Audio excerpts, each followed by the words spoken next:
আর এই দেশে যখন আল্লাহওয়ালা বুজুর্গ মারা যায়, আলেমুল নামাজের ঢাল, টুপিওয়ালা নামাজিদের ঢাল, ঠিক না বেঠিক?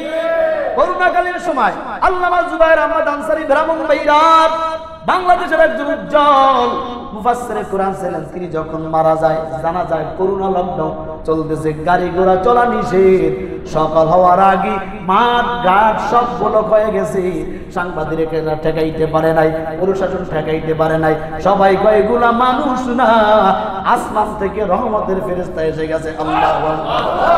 এমন জীবন করিও গঠন,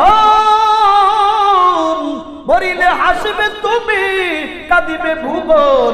এমন জীবন করিও না গঠন, মরিলে কাঁদিবে তুমি, হাসিবে ভুবন, ঠিক না বেঠিক? ও মুসলমান, আল্লামা আহমদ শফী হাটাদারির বড় হুজুর মারা গেছে, লক্ষ লক্ষ মানুষ, সবাই মনে হয় নুরানি চেহারা, সবাই মুখে দাড়ি, মাথায় টুপি, দাড়িওয়ালা পাগড়িওয়ালা, হাজার হাজার খতম কোরআন করে ফেলছে মাদ্রাসার ছাত্ররা। এমন কোন মসজিদ নাই, এমন কোন মাদ্রাসা নাই দোয়া হয় নাই। কথা বলেন। আর নেতারা যখন মারা যায়, দুনিয়া দানে দ্বারা ৫-৭ টাকা দিয়া হুজুর দোয়া করেন, টাকা দিয়ে দোয়া চাওয়া লাগে। আর আল্লাহওয়ালা বুজুর্গরা মারা গেলে টাকা দিয়া দোয়া চাওয়া লাগে না। যখন শুনে মারা গেছে, তখনই লক্ষ লক্ষ মানুষ দোয়া করা শুরু করে দেয়। এটার নামই হলো জীবন। কথা কয় না? এমন জীবন করিও গঠন, মরিলে হাসিবে তুমি, কাঁদিবে ভুবন। এমন জীবন করিও না গঠন, মরিলে কাঁদিবে তুমি, হাসিবে ভুবন। অনেক মানুষ মারা যায়, এটাও খারাপ মৃত্যুর আর একটা আলামত। মানুষ স্বস্তিতে নিঃশ্বাস নেয়, কয় মরছে, ভালো হয়েছে, ওর অত্যাচার থেকে আল্লাহ বাঁচাইছে। জোরে কয় না? আছে না নাই? না, ও মুসলমান ইমানদার আল্লাহর গোলাম, তাহলে ভালো মৃত্যুর যেইভাবে আলামত আছে, খারাপ মৃত্যুর আলামত আছে না নাই? মুহাম্মদ রাসূলুল্লাহ সাল্লাল্লাহু আলাইহি ওয়াসাল্লামের হাদিস থেকে গবেষণা করে উলামায়ে কেরাম, মুহাক্কিনে কেরাম, মুফাসসিরিনে কেরাম খারাপ মৃত্যুর 5টা আলামত লিখেছেন। যেই মৃত্যু দেখলে পরই মানুষ বুঝতে পারবে মৃত্যুটা হয়েছে খারাপ। বলে কেমন খারাপ? মানুষ জানাজাও পড়তে চায় না, আছে না নাই? তার মধ্যে আনকমন একটি মৃত্যু হলো আত্মহত্যা। কি কথা কয় না? আত্মহত্যার মৃত্যু আছে না নাই? ও মুসলমান, আল্লাহর গোলাম, আত্মহত্যা করা যাবে না। আল্লাহ তাআলা বলেন, ওয়ালা তাকতুলু আনফুসাকুম ইন্নাল্লাহা কানা বিকুম রহিমা। খারাপ মৃত্যুর 1 নম্বর সিম্পটম, আলামত আত্মহত্যা করে মরা। অথচ আল্লাহ বলে, ওয়ালা তাকতুলু আনফুসাকুম ইন্নাল্লাহা কানা বিকুম রহিমা। আল্লাহ বলে, তোমরা নিজেরা নিজেদেরকে হত্যা করো না, নিজেরা নিজেদেরকে হত্যা করো না। আত্মহত্যার বহুত নিয়ম আছে, পদ্ধতি আছে, যেগুলো আমাদের সমাজে ঘটে। কেউ গলায় ফাঁস লাগাইয়া মারা যায়, কেউ ছাদের থেকে ফাল দিয়ে মারা যায়, কেউ গাড়ির তলে পড়ে মারা যায়, কেউ নিজের জীবন নিজে ছুরি দিয়ে আঘাত করে মারা যায়, আছে না নাই? হে মুসলমান, আল্লাহর গোলাম, আল্লাহ তাআলা বলে, যেই মানুষগুলা নিজে আত্মহত্যা করেছে, নিজের জীবনের উপর অত্যাচার করে মৃত্যুবরণ করেছে, ওয়ামাইয়াকুতুল মুমিনাম মুতাআম্মিদান ফাজাযাউহু জাহান্নামু খালিদিনা ফিহা, ফাজাযাউহু জাহান্নামু খালিদান ফিহা। আল্লাহ তাআলা বলেন, যে ব্যক্তি ইচ্ছাকৃতভাবে কোন মুমিনকে হত্যা করবে, আর শাস্তি হচ্ছে চিরকাল সে জাহান্নামে থাকবে। নিজে আত্মহত্যা করেছে অথবা অন্যায়ভাবে কোনো মুসলমান কোনো মানুষকে হত্যা করেছে, দুজন চিরকাল জাহান্নামে থাকবে। বলেছেন কি? আরো জোরে বলেন কে? তাহলে খারাপ মৃত্যুর সবচেয়ে বড় একটা আলামত হলো আত্মহত্যা করা। গলায় ফাঁস দিয়ে মারা যাওয়া, ছাদের থেকে পইরা মারা যাওয়া, রেল স্টেশনে যাওয়া, রেলের চাক্কার নিচে মাথা দিয়ে মারা যাওয়া, এরকম আমরা ভিডিও ফুটেজের মধ্যে দেখি। আল্লাহ আমাদের সবাইকে আত্মহত্যার এই আযাব থেকে হেফাজত করেন। জোরে বলেন আমিন। হে মুসলমান মানুষ, ইমানদার, তোমার জীবনের মালিক তুমি না, তোমার জীবনের মালিক কে? তোমার যখন সময় হবে তোমাকে আল্লাহ তাআলা নিয়ে যাবে, তুমি থাকতে পারবা না। কিন্তু তুমি অতিষ্ঠির হইয়া কোনো কারণে অসন্তুষ্ট হইয়া, প্রেমে ব্যর্থ হইয়া, রেজাল্ট খারাপ কইরা, বন্ধুত্ব নষ্ট হইয়া পুষ্করের মধ্যে ঝাঁপ দেবা, ছাদ থেকে পইরা যাবা, গলায় ফাঁস লাগায় মারবা। এটার জন্য তুমি দুনিয়াও শেষ করলা, আখিরাতে চিরকাল যিনি জাহান্নামে রাখবে তার নামটা মুসলমান। আওয়াজ করে বলেন কি? হযরত আবু হুরায়রা রাদিয়াল্লাহু তাআলা আনহু পয়গম্বরের সাহাবী। ও মুসলমান যুবক, ইমানদার ভালো করে শুনেন, পয়গম্বর বলেন যারা আত্মহত্যা করবে তাদের শাস্তি কি? আবু হুরায়রা রাদিয়াল্লাহু তাআলা আনহু বলেন যারা আত্মহত্যা করবে তারা তো চিরকাল জাহান্নামে থাকবে। তবে যেই ব্যক্তি যেই জিনিস দিয়ে আত্মহত্যা করবে, কেউ যদি গলায় ফাঁস দিয়ে মারা যায়, কিয়ামতের দিন জাহান্নামে সে বারবার নিজের গলায় নিজে ফাঁসি লাগাবে, মরবে না। যেই ব্যক্তি আগুনের মধ্যে ঝাঁপ দিয়ে মারা যাবে, জাহান্নামের মধ্যে বারবার সে জাহান্নামের মধ্যে আগুনে ঝাঁপ দিয়ে পড়বে, শাস্তি সে মারা যাবে না। কোন ব্যক্তি যদি আত্মহত্যা নিজের ছুরি দিয়ে নিজের পেটে আঘাত করে, বুকের মধ্যে আঘাত করে মারা যায়, পয়গম্বরের সাহাবী বলেন, নবী বলেছেন কিয়ামতের দিন জাহান্নামের শাস্তি তো ভোগ করবি। দুনিয়া থেকে যেইভাবে বিদায় হয়েছে তার পেটের মধ্যে, বুকের মধ্যে, শরীরের মধ্যে বারংবার ছুরি দিয়ে আঘাত করবে, আর ওই অবস্থায় তার কিয়ামত পর্যন্ত জিন্দেগি কাইটা যাবে, তার মরণও নাই, জীবিতও নাই। আল্লাহ এই আত্মহত্যা থেকে আমাদের সমাজকে, দেশকে, যুবকদেরকে আল্লাহ হেফাজত করেন। আমিনের আওয়াজ পছন্দ হয় নাই, জোরে বলেন আমিন।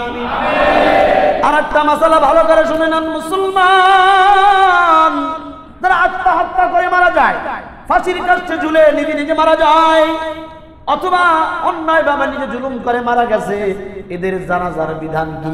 এক নাম্বার জানাজার বিধান হলো আত্মহত্যাকারীর জানাজা পড়াই যাবে। দুই নাম্বার একটু শিথিল করে দিন শরীয়ত, যে ব্যক্তি আত্মহত্যা করে মারা যাবে তার জানাজার বিধান হলো এলাকার কোন গণ্যমান্য আলেম ওলামা ব্যক্তিরা তার জানাজায় শরীক হবে না, কারণ এটা হলো সবচেয়ে খারাপ মৃত্যু। এর থেকে খারাপ মৃত্যু নাই। এজন্য যদি জানাজা পড়তে হয়, এলাকার কোনো আলেম ওলামা, এলাকার কোনো গণ্যমান্য ব্যক্তি তার জানাজায় হাজির হবে না।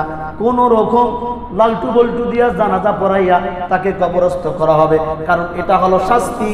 ও মানুষ, তুমি যদি আত্মহত্যা করে মারা যাও, তোমার জানাজা ও মানুষ ঘৃণার সাথে আসবে না, ঠিক না বেটি? আর তোমার মৃত্যু যদি ভালো হয়, তোমার জানাজা পড়ার জন্য হাজার হাজার মানুষ পঙ্গপালের মতো ছুটে আসবে, দোয়া করবে, আল্লাহ এই ব্যক্তিটা অনেক ভালো ছিল, তাকে তুমি মাফ করে দাও।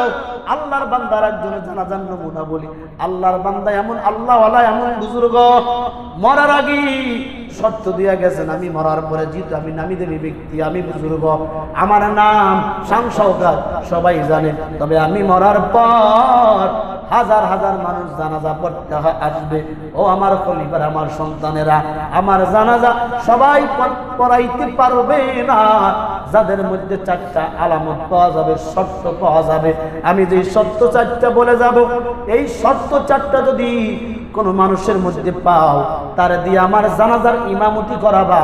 আর চারটা শর্ত যদি কোন মানুষের মধ্যে না পাও, তাহলে আমাকে জানাজা বিহীন কবর দেবা। আল্লাহু আকবার। কেমন একজন মহান ব্যক্তি চারটা শর্ত বলে দিলেন, চার গুণালা মানুষ যদি দুনিয়ার মধ্যে পাও, তাকে দিয়ে আমার জানাজার ইমামতি করাবা।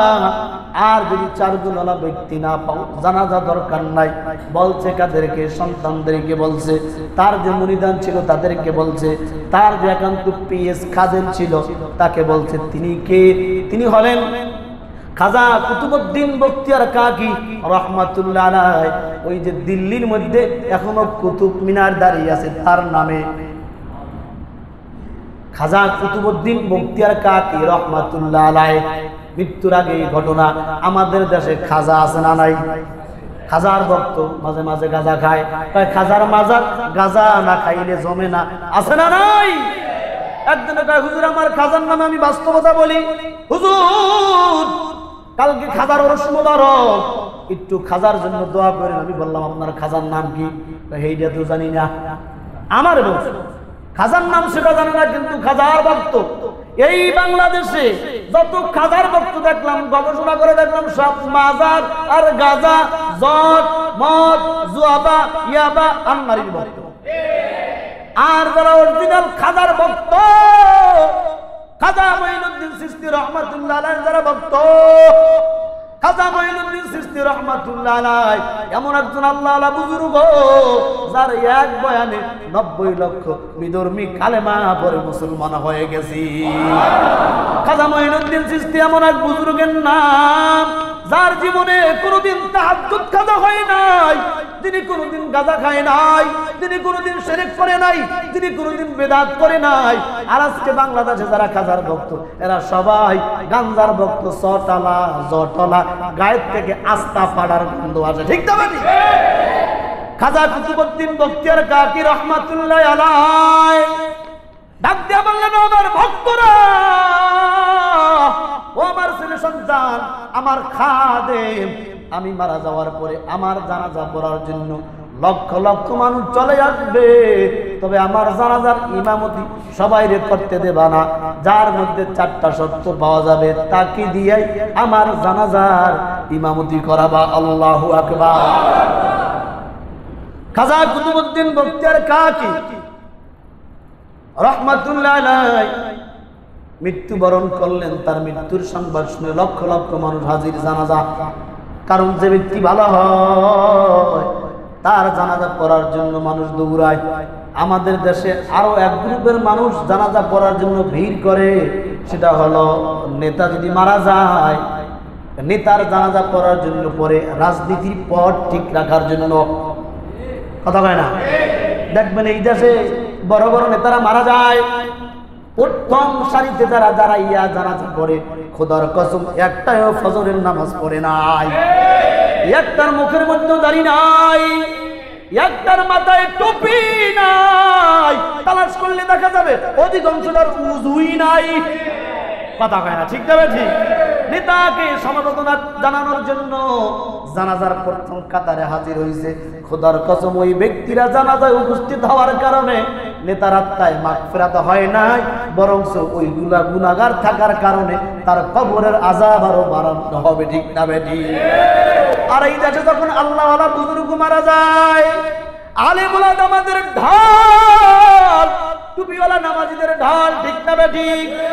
করোনাকালীন সময় আল্লামা জুবায়ের আহমদ আনসারী ব্রাহ্মণবাড়িয়ার বাংলাদেশের একজন উজ্জ্বল মুফাসসিরে কোরআন ছিলেন। তিনি যখন মারা যায়, জানা যায় করোনা লকডাউন চলতেছে, গাড়ি ঘোড়া চলা নিষেধ, সকাল হওয়ার আগে মাঠ ঘাট সব ব্লক হয়ে গেছে। সাংবাদিকেরা ঠেকাইতে পারে নাই, প্রশাসন ঠেকাইতে পারে নাই। সবাই কয় এগুলা মানুষ না, আসমান থেকে রহমতের ফেরেশতা এসে গেছে। আল্লাহু আকবার। এমন জীবন করিও গঠন, মরিলে হাসবে তুমি, কাঁদিবে ভুবন। এমন জীবন করিও না গঠন, মরিলে কাঁদিবে তুমি, হাসিবে ভুবন। ঠিক না রে? ঠিক। ও মুসলমান, আল্লামা আহমদ শফী হাটাজারির বড় হুজুর মারা গেছে। লক্ষ লক্ষ মানুষ, সবাই মনে হয় নুরানি চেহারা, সবাই মুখে দাড়ি, মাথায় টুপি, দাড়িওয়ালা, পাগড়িওয়ালা, হাজার হাজার খতম কোরআন করে ফেলছে মাদ্রাসার ছাত্ররা। এমন কোন মসজিদ নাই, এমন কোন মাদ্রাসা নাই দোয়া হয় নাই। কথা বলে। আর নেতারা যখন মারা যায়, দুনিয়ার দামে দ্বারা 5-7 টাকা দিয়া হুজুর দোয়া করেন, টাকা দিয়ে দোয়া চাওয়া লাগে। আর আল্লাহওয়ালা বুজুর্গরা মারা গেলে টাকা দিয়া দোয়া চাওয়া লাগে না। যখন শুনে মারা গেছে, তখনই লক্ষ লক্ষ মানুষ দোয়া করা শুরু করে দেয়। এটার নামই হলো জীবন। কথা কয় না? এমন জীবন করে গঠন, মরিলে হাসিবে তুমি, কাঁদিবে ভুবন। এমন জীবন করিও না গঠন, মরিলে কাঁদিবে তুমি, হাসিবে ভুবন। অনেক মানুষ মারা যায়, এটাও খারাপ মৃত্যুর আর একটা আলামত। মানুষ স্বস্তিতে নিঃশ্বাস নেয়, কয় মরছে, ভালো হয়েছে, ওর অত্যাচার থেকে আল্লাহ বাঁচাইছে। জোরে কয় না? আছে না নাই? মরছে, ভালো হয়েছে, মনে মনে এত খুশি, পারে না যেন উপরে মিলে পড়ায়। হ্যাঁ, কথা কয় না? তাই এরাও তো মানুষ। ও মুসলমান, এরকম বহু জানাজার নমুনা আছে। জুনায়েদ বাবুনগরী রহমাতুল্লাহ আলাইহি মারা গেছে, আপনারা ভিডিওর মধ্যে দেখছেন, ক্যামেরায় দেখাইছে, টিভির মধ্যে দেখাইছে, লক্ষ লক্ষ মানুষ জমা হয়ে গেছে। বলে এরা দুনিয়াদার নেতা না, এরা হলো আখিরাতমুখী নেতা, মানুষকে আল্লাহর পথে ডাকার চেষ্টা করেছে, জীবন জৈবন সম্পদ সব ইসলামের জন্য ব্যয় করেছে। এই জন্য এদের প্রতি মানুষের দোয়া ভালোবাসা, ঠিক না বেটি? ভাইরা আমার, খাজা কুতুবউদ্দিন বখতিয়ার খাকি রহমাতুল্লাহ আলাইহি ইন্তেকাল করার পর লক্ষ লক্ষ মানুষ জমা হয়ে গেছে। চারটা শর্ত দিয়েছিল, এই শর্ত চারটা যদি কোনো মানুষের মধ্যে পাও, জানাজার সামনে দাঁড়াইয়া এলান করে দেবা। যে ব্যক্তির মধ্যে পাবা তাকে দিয়া জানাজার ইমামতি করবা, নালে জানাজা ছাড়াই আমার লাশ দাফন দিয়া যাবা। কুতুবউদ্দিন বখতিয়ার কাকি যে চারটা শর্ত দিয়েছিলেন তিনি জানতেন এমন ব্যক্তি আছে, কথা কয় না, না জানলে তো আর যেতেন না। যেহেতু সময় হয়ে গেছে, জুমার দিন লম্বা আলোচনা করার সুযোগ নাই।